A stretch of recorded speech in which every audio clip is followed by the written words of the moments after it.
we have to create invite and brochure for hypothetical textile event. For that thing, we have to do like a basic research. Even for this project also, we're starting the module. There was one workshop about textiles, what kind of textiles are there in India, and from there, everyone, like every student had a clear idea, textile they can choose to work with. So I chose bark print craft. It's like a world known textile, and yet I was unaware of it. So I got to learn about it.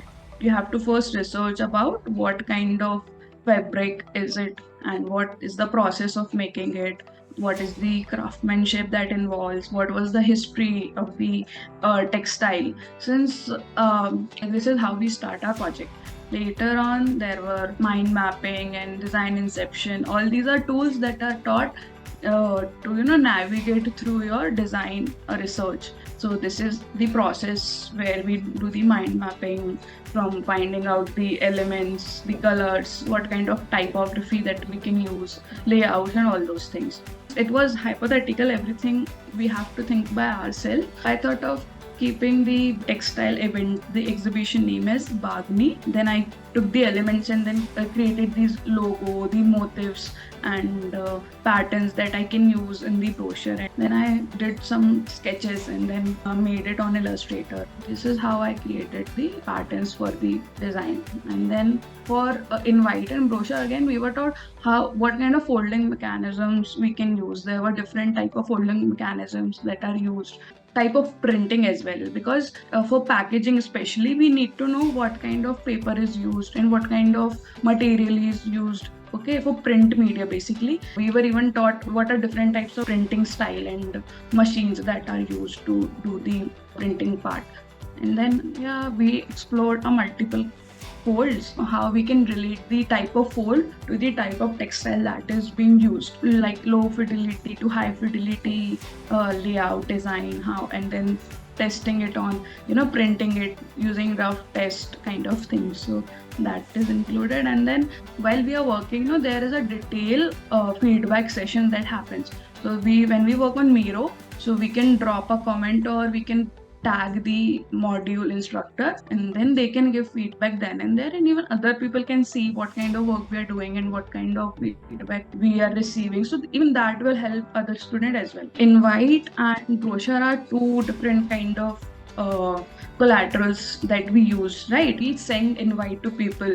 Like for example, if I am hosting a event, then if I'll send you an invite, so we have to think about, okay, what is the size that I can send, because it involves money, right? Doing anything and everything will cost you something. So how we can reduce the cost, how we can use that saved amount to something else. So that is also taught while we are working. When I said printing mechanisms, what kind of printing mechanisms are used, so that is because we can have a clear idea about the costing as well. So accordingly we can use, okay, this kind of fold will take small space, and like it is of A4 size. For example, invite was of A4 size, and then this was of a larger size. I think it was A3 something. Yeah, A3 size of brochure.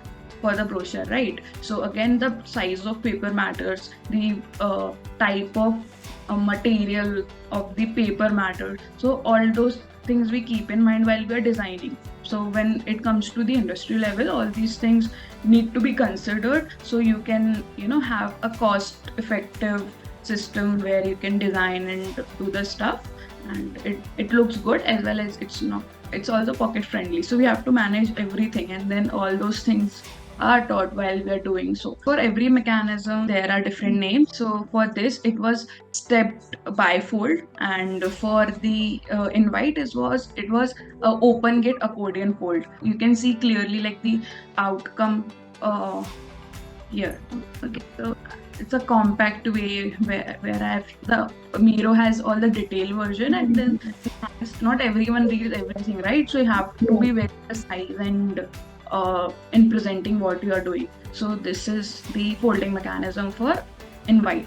This is actual images. So since this kind of fold was I couldn't get any mock-up, so what I did was I took good quality pictures in good light, and you can see it worked like better. If you take good pictures, no, it works better than the mock-up. Actually, you can see the detail part, like black, and like inside black also there is some detailing and all those things. So all these motifs and all the designs are created on Illustrator, and then we do the final work on InDesign for print projects. So all these different softwares are taught while we are, working. For the module wise, they are taught. For example, InDesign was needed for print and publication projects, so it was started like a week earlier, and we get to know the basics. And then while doing the project, software sessions also happen, and then we can learn side by side both the things. When we are researching about the any kind of brief that is given, for example, there is this textile, for example, for the textile we have used here, right? So for bark prints, no, if you see the motif, these are called motifs. These are very curvy and have this elegance in the style. So we can, all these things help us to find out what kind of typography and what kind of color we can use. For example, bark have the very prominent red, black and white color.